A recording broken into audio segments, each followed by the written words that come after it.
Today we will recap the story of the 2018 movie, Deadpool 2.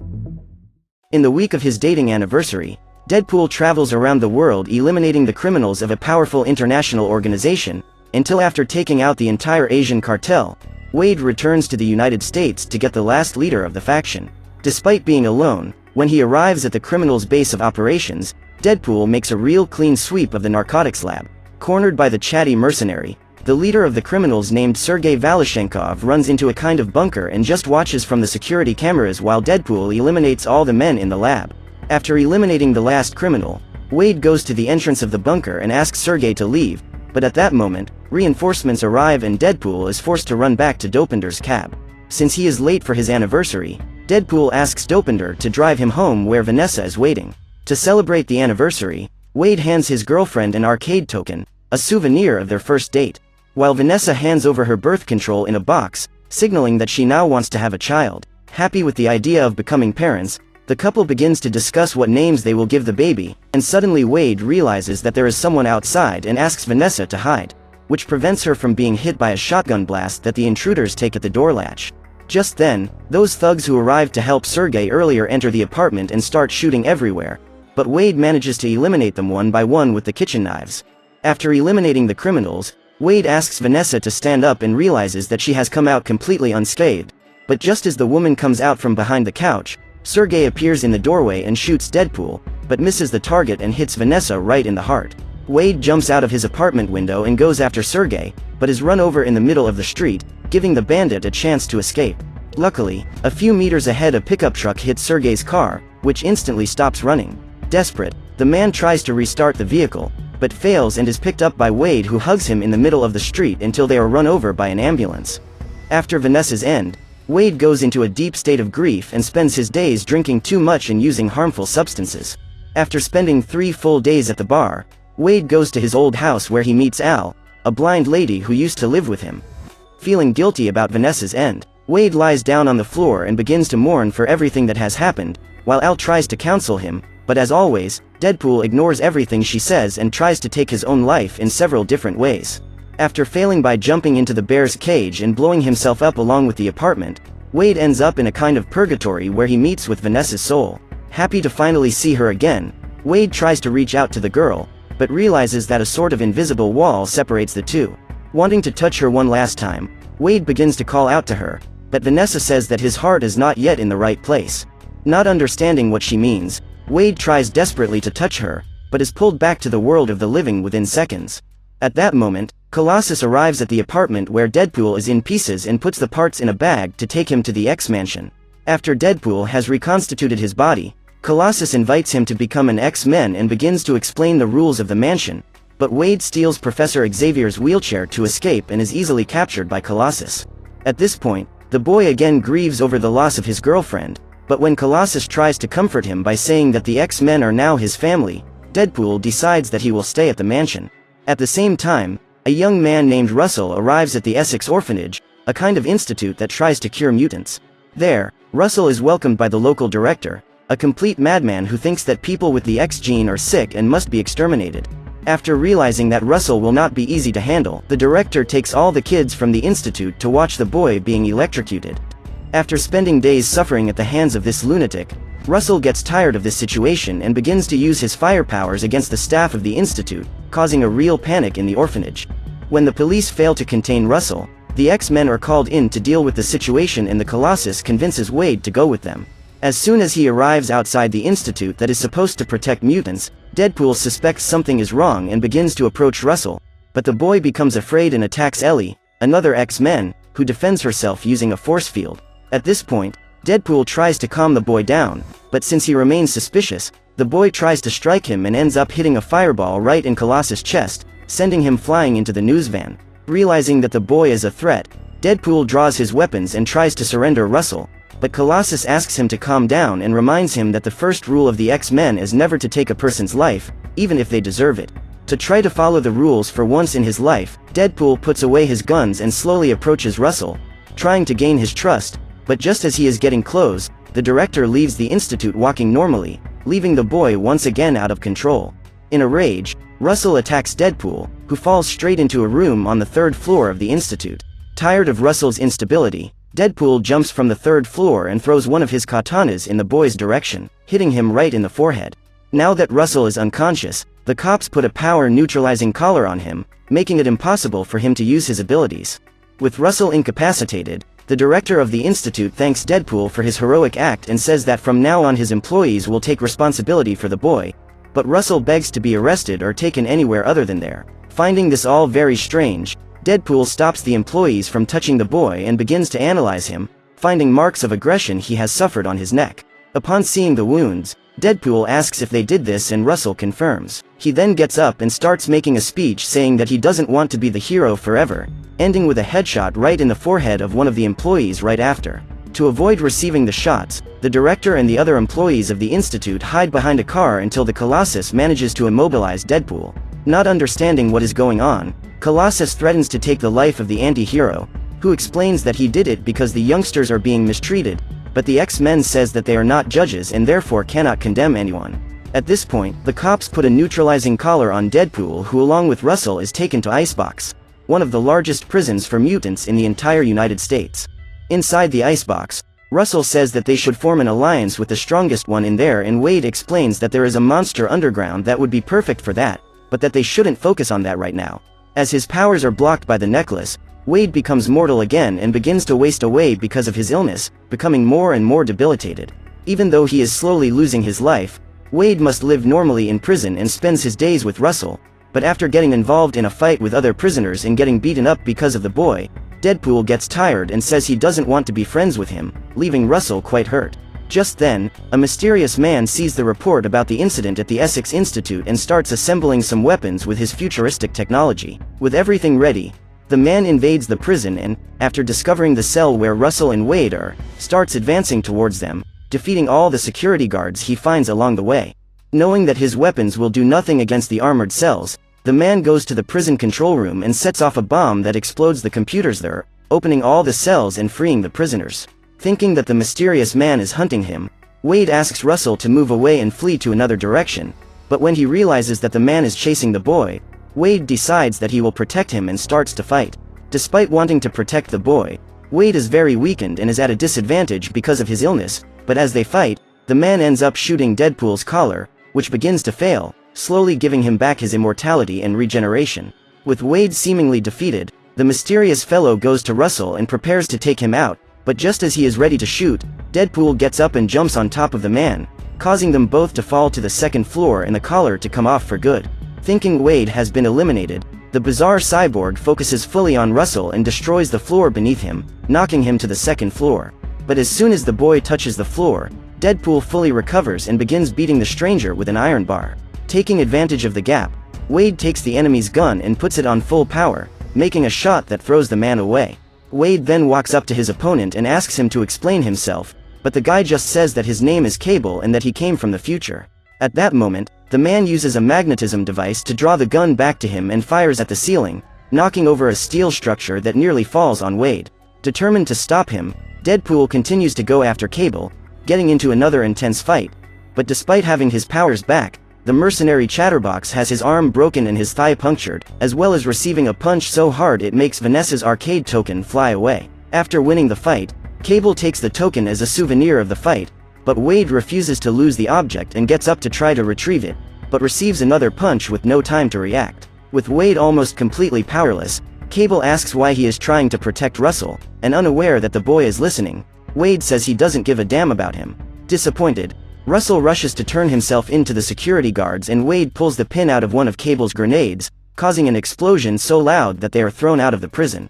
In the snowy mountains outside, the two begin to roll through the snow and Cable manages to hang on to a rock, but Wade is not as lucky and hits his head on a rock, falling completely unconscious into a frozen lake.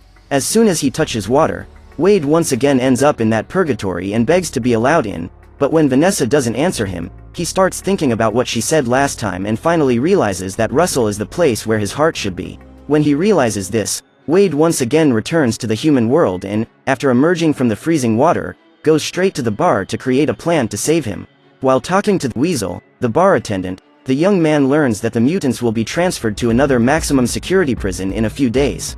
With this information, Wade decides to put together a team to rescue Russell and begins interviewing some people, putting together the team he names X-Force. Now that Wade's team is formed, Weasel leaves the bar and starts walking toward his house when Cable catches up with him to get information. Despite being Wade's friend, Weasel is a coward and tells everything he knows about Russell and the X-Force. In the prison, Russell decides to do what Wade said and steals the pudding from one of the prisoners, causing a big fight in the mess hall. While everyone is distracted by the fight, Russell goes to that monster in the basement mentioned by Deadpool, and delivers his tray of food to it, winning the friendship of said creature. On the day of the transfer, Russell and the other prisoners are put on the transport truck and begin to be taken to the other prison. With the plan in place, Deadpool and the X-Force jump out of the helicopter in order to land on the truck, but due to a strong gale, one by one all of the team members fall to the ground and lose their lives, with the exception of Domino, who with her power of super luck manages to land safely and quietly enter the truck. Inside the vehicle, Domino throws the driver out and takes over driving the truck, but at this point Cable finally appears and also manages to climb into the car. When he is inside, Cable realizes that Deadpool is behind them with a scooter and starts throwing the cabins with the prisoners to try to take him down, but Wade manages to dodge it. At a disadvantage outside, Deadpool tries to jump off his motorcycle and into the truck, but ends up making a mistake and crashing violently to the ground. But luckily for him, as soon as he gets up, he is run over by one of the prison vehicles. On the hood of the car, Wade eliminates the driver and, while using the katana to accelerate the vehicle, uses his other hand to hold the steering wheel. While Deadpool drives the car from the outside, Domino tries to confront Cable from the inside, but is easily defeated. Just as the villain is about to eliminate her, Deadpool finally catches up to the truck and arrives at the last second to save her. The chatty mercenary then asks for his chip back and they begin to fight while Domino gets back behind the wheel. But when she tries to stop the truck, she realizes that the shots have hit the chassis of the vehicle, causing all the brake fluid to leak. While Domino tries to slow the vehicle down somehow, Cable starts shooting at Deadpool, who cuts down the projectiles in midair with his katana, but still gets hit several times. At that moment, Russell manages to open his cabin door with a pen he has hidden in his clothes, and while Cable and Deadpool are fighting, he goes to the monster's cell and frees him. Finally free, the creature, named Juggernaut, comes out of the cell and punches the ground so hard that it opens a crater in the road, causing the truck to overturn. After they fall to the ground, Juggernaut comes out of his cell and walks over to Deadpool, splitting his body in half like a simple candy bar. Without his legs, Deadpool tries to apologize for what he said, but Russell says he doesn't need him anymore and that he will carry on with his revenge with the help of Juggernaut. After this dramatic farewell, Russell leaves while Domino carries Deadpool's remains to the apartment to wait for his legs to regenerate. While they wait, Weasel shows up and tells them that he has been threatened by Cable. At that moment, the villain enters the front door of the apartment, and although everyone thinks he has come to try to eliminate them, the time traveler just asks for help.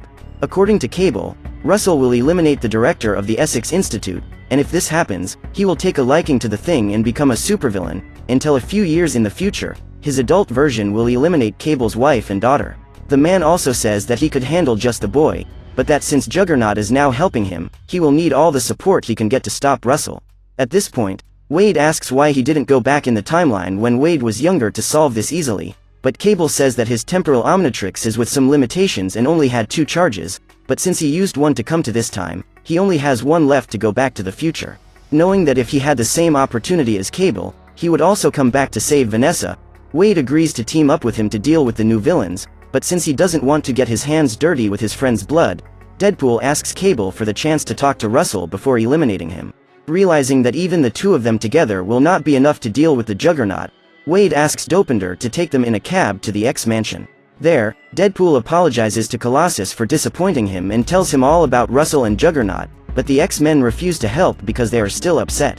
Deadpool then says that his heart is also in the wrong place and, even with little chance, gets back into the cab with which they proceed to the Essex Institute.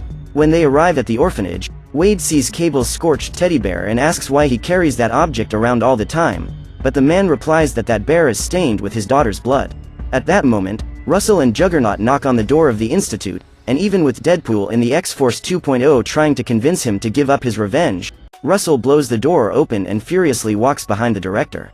While the boy follows his target around the Institute, Cable, Deadpool and Domino stand outside fighting the Juggernaut. Even with the time traveler's superpowered weapons and the trio's combat skills, there isn't much they can do and both Wade and Cable are easily defeated. Alone against the Juggernaut, Domino hits a grenade launcher shot right in his face, but does almost no damage. While the duo catches up to the Juggernaut, Deadpool finally regains consciousness and realizes that Colossus has changed his mind and decided to come to their aid. Since he is the only one who can stand up to the damn Juggernaut, Colossus runs up to him and lands a straight punch to his helmet. Even though he is extremely strong, Colossus is still weaker than Juggernaut and must resort to dirty tactics to have any chance of winning. While an X-Men confronts Juggernaut, Domino enters the Institute and fights with the nurses to save the miners, but thanks to her super luck, the crazies pretty much eliminate themselves. With the staff out of the way, Domino tries to leave the Institute with the little ones, but since the exits are on fire, they are trapped until, trying to hit Colossus, Juggernaut throws a bus through the window, forming a ramp for them to get off. At the same time, Wade and Cable eliminate the nurses outside and finally get to Russell, but even with Deadpool getting in front of the director, the kid doesn't hesitate and uses his powers to attack them, forcing Cable to use his shield to defend them. When he realizes that Russell is determined to complete his revenge, Cable grabs his gun and prepares to eliminate him, but Deadpool forbids him to do so and says that he still has time. While the duo tries to immobilize Russell, Ellie and Yukio arrive at the Institute and rush to help the Colossus in battle. After Yukio immobilizes the Juggernaut's legs with an energized chain, Colossus sticks a high-voltage wire to his backside and Ellie uses her supersonic powers to throw the Juggernaut into the pool, causing him to be electrocuted. With only Russell left to deal with, Wade relents and once again slowly approaches the boy while trying to convince him not to take anyone's life. Even though he accepts the apology, Russell says he doesn't trust anyone and burns Deadpool's back, throwing him away with his powers. Seeing that he has failed in his mission, Wade puts the neutralizing collar on himself and sets out for the final attempt with Russell, but determined to prevent Deadpool from being his first victim, Cable runs to his gun and uses the last projectile to shoot Russell. At this moment, Wade realizes Cable's intention and jumps in front of the projectile that hits his heart. When he sees that Deadpool has sacrificed himself for him, Russell realizes that he was blinded by anger and regrets everything. Automatically, the bloodstains of the bear that is with Cable completely disappear, signaling that the future has been changed and his family has been saved. Knowing that if he continues with the necklace he will soon lose his life, Colossus tries to remove the object from Deadpool's neck, but Wade refuses, claiming that his goals have been completed and that his heart is now in the right place. In his final moments, Wade says goodbye to the new X-Force, especially to Cable and Russell. After saying goodbye to everyone, Wade goes back to Purgatory and finally manages to catch up with Vanessa after trying for so long, but she says it's not his time yet. On Earth, Cable decides to change the fate of the chattering mercenary and uses the last charge of his watch to go back to the time they arrived at the Essex Institute. Outside the orphanage, Cable takes advantage of the moment Wade asks about the bear and places Vanessa's arcade token right where the projectile will catch. In this way, when Wade jumps to save Russell once again, the shot hits right in the token, which absorbs all the impact. As soon as he sees the object, Wade immediately realizes what Cable has done and says that now he will not be able to go back to the future, but the Traveler says that what matters is that his family is safe, and that he will continue to be here for a while. With everything settled, Russell takes Wade's collar off and together they leave, but as they are leaving the Institute, the director appears and begins to offend them for being mutants, but while he is talking, Dopinder appears and runs him over with his cab, ending the director once and for all. Sometime after all this, Ellie and Yukio manage to restore Cable's watch and deliver it to the worst possible person, Deadpool. With the time travel ability, Wade returns to his apartment in time to put a knife to Sergei's forehead before he hits Vanessa, saving her once and for all. After this, Wade returns to the Wolverine origin movie and eliminates his bizarre version of the past, as well as preventing Ryan Reynolds from agreeing to record the Green Lantern. With this, all the evils of the world were averted and Wade could live his life peacefully, at least until he screwed up once again.